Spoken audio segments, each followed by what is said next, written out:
J'ai perdu toute ma collection de parfums, lesquels j'ai envie de racheter. Bonjour à tous, bienvenue sur la chaîne Bonjour Mirabilia, je m'appelle Camille et aujourd'hui j'ai envie d'élaborer un scénario catastrophe. Si je perdais toute ma collection de parfums, lesquels j'aurais envie d'acheter?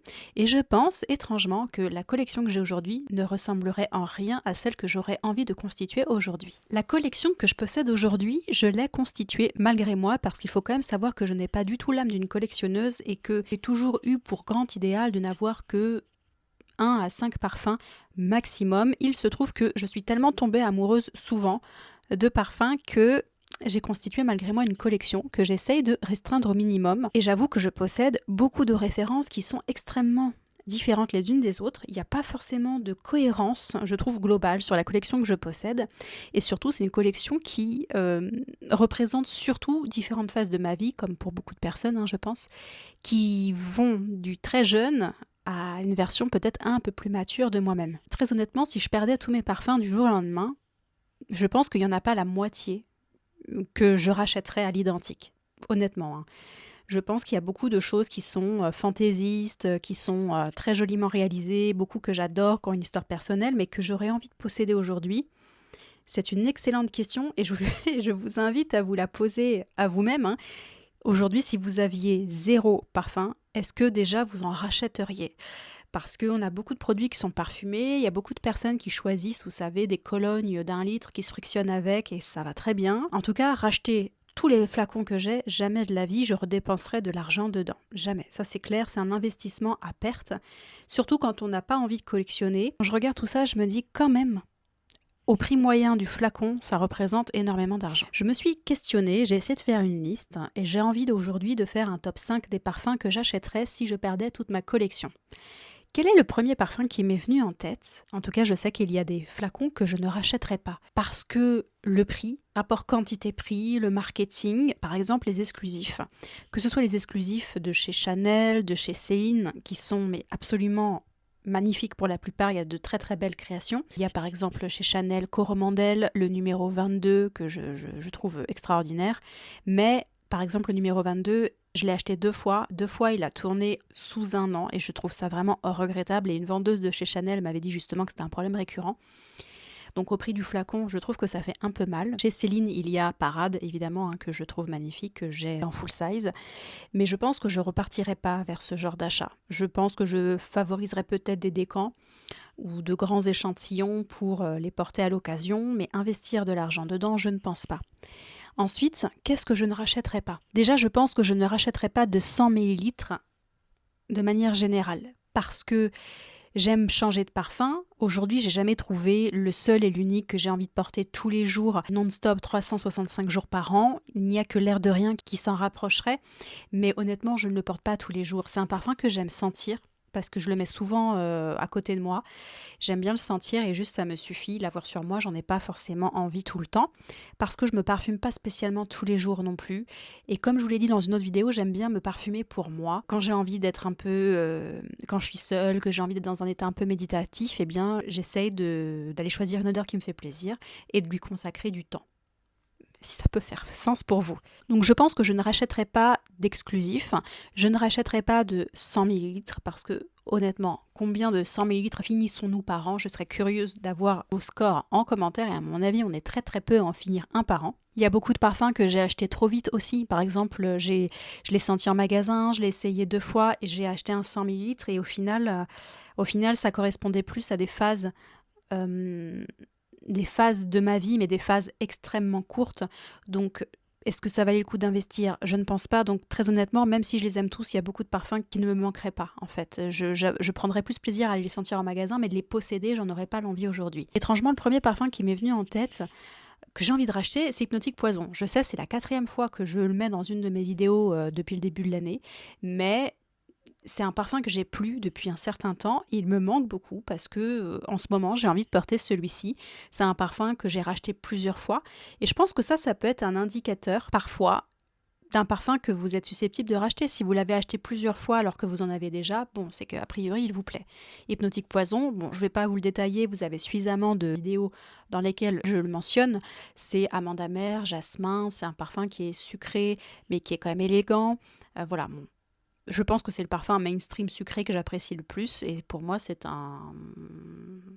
Je l'aime bien quoi, voilà c'est tout. Donc je pense que celui-ci je le rachèterai. Après, lesquels j'ai envie de racheter parce que je possède tous ces parfums là mais j'ai aussi beaucoup d'échantillons, beaucoup de décants que j'adore et j'arrive pas à faire mon choix. Et d'ailleurs je pense qu'un parfum que je voudrais mettre dans ma collection si je n'avais plus de parfum, un parfum que je voudrais avoir c'est Harvest Mouse de Zoologist. Je vous l'ai présenté aussi il y a pas très longtemps dans une de mes vidéos quand je parlais du site Parfums qui propose un abonnement. Il y a les codes sous ma vidéo si ça vous intéresse, code pour vous abonner. Harvest Mouse qui est un foin vanillé d'Havana, très agréable, c'est un cocon de douceur légèrement lacté, donc je pense qu'avec Hypnotique Poison, ce serait des parfums plutôt doux, plutôt féminins, et je pense que Harvest Mouse représenterait bien la note de foin vanillé que j'aime tant, que j'apprécie.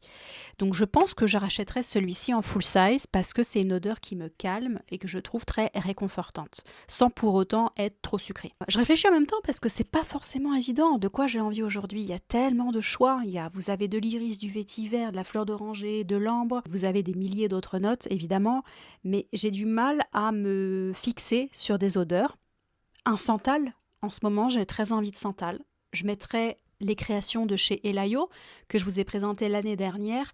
Là, j'ai Peau Secrète, mais j'ai un échantillon de Peau d'un soir en eau de parfum, qui est un parfum sans alcool. Ah, superbe. Superbe. Voilà, superbe. Et c'est vrai que depuis que j'ai découvert Elayo, il n'y a pas grand-chose qui s'en est rapproché en termes d'odeur et en termes de finesse. Donc ça m'a vraiment bousculé en termes de découverte. Voilà, il est là, Peau d'un soir, il m'en reste pas beaucoup. Je crois qu'il me reste une ou deux pulvérisations. Je pense que celui-ci, j'aimerais bien l'acheter. Ouais, un santal lacté avec du daim, très agréable. Entre Peau Secrète et Peau d'un soir, mon cœur balance. Comme vous le savez, j'arrive toujours pas à faire mon choix. Le top étant de les mélanger, évidemment. Mais je pense que je rachèterai celui-ci. Donc j'en ai déjà 3. Hypnotique Poison, Harvest Mouse et les créations Elayo, que je trouve vraiment intéressantes. Vraiment intéressantes. Donc, qu'est-ce que j'ai dans ma collection? J'ai de l'amande amère, quelque chose de légèrement floral sucré. J'ai une composition autour du foin, de la vanille, de très réconfortant, légèrement lacté. J'ai une composition autour du santal, un peu de cuir, une note un peu biscuitée.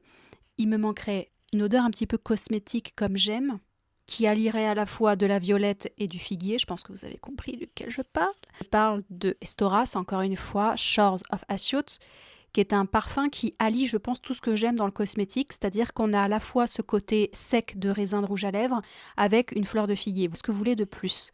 Je pense que c'est un parfum qui allie bien deux notes que j'aime et qui sont traitées en plus de la manière que j'apprécie. Parce que c'est vrai que les odeurs cosmétiques, quand ça fait trop talc ou trop poudre, c'est un peu moins à mon goût. Je trouve que sur moi, ça marche pas spécialement bien. Je fais un aparté, mais je vais bientôt faire une vidéo autour des parfums à l'iris et à la violette parce que j'ai énormément de créations qui comportent ces notes et elles sont toutes un peu différentes. Et je trouve ça vraiment fascinant à quel point on peut traiter une matière première de différentes manières. C'est le propre de la parfumerie, mais je pense qu'il y a beaucoup à dire. Donc je choisirais Shores of Assiout, même si j'aime Incarnata, même si j'aime Comet, même si j'aime plein de créations comme celle-ci.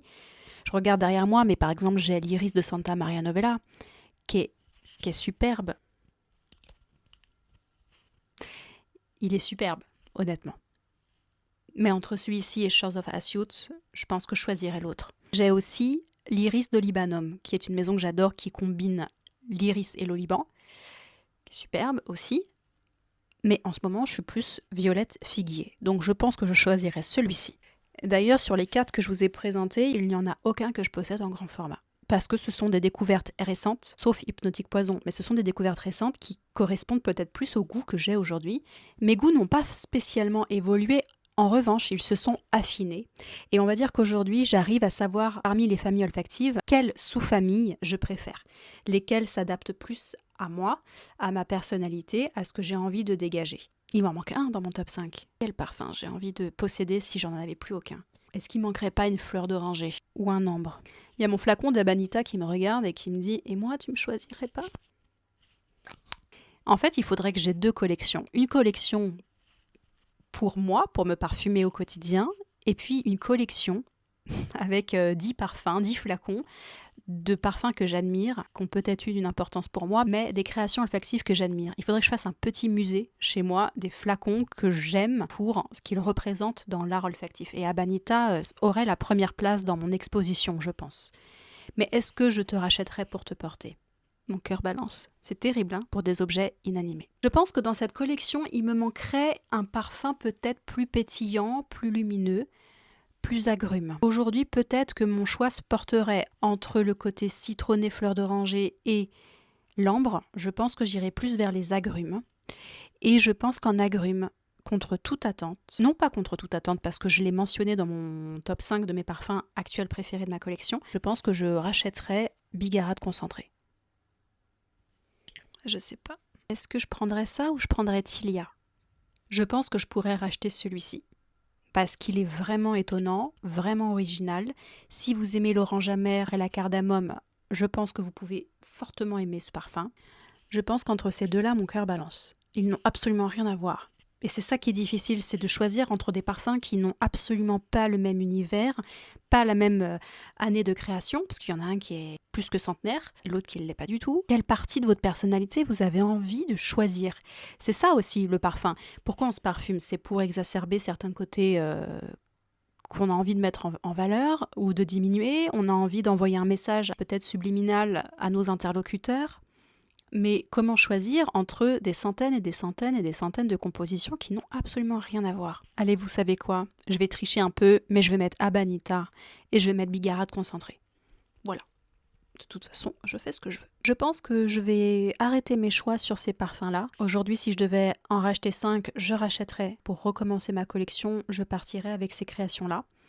Parce que aujourd'hui, au moment où je vous parle, ce sont celles qui m'émeuvent le plus. Et c'est pas si facile que ça d'émouvoir avec un parfum, parce qu'on sent beaucoup de choses, on a senti beaucoup de choses déjà, et provoquer une émotion, ça arrive, mais de là à transformer cette émotion en parfum que vous avez envie de porter tous les jours, c'est une autre paire de manches. Et si vous perdiez votre collection, quel parfum aurait la primeur de figurer dans votre nouvelle collection ? On se retrouve en commentaire. N'hésitez pas à liker, commenter, booster ma vidéo si vous en avez envie, ça m'aide avec l'algorithme. En attendant, prenez soin de vous et je vous dis à bientôt. Ciao.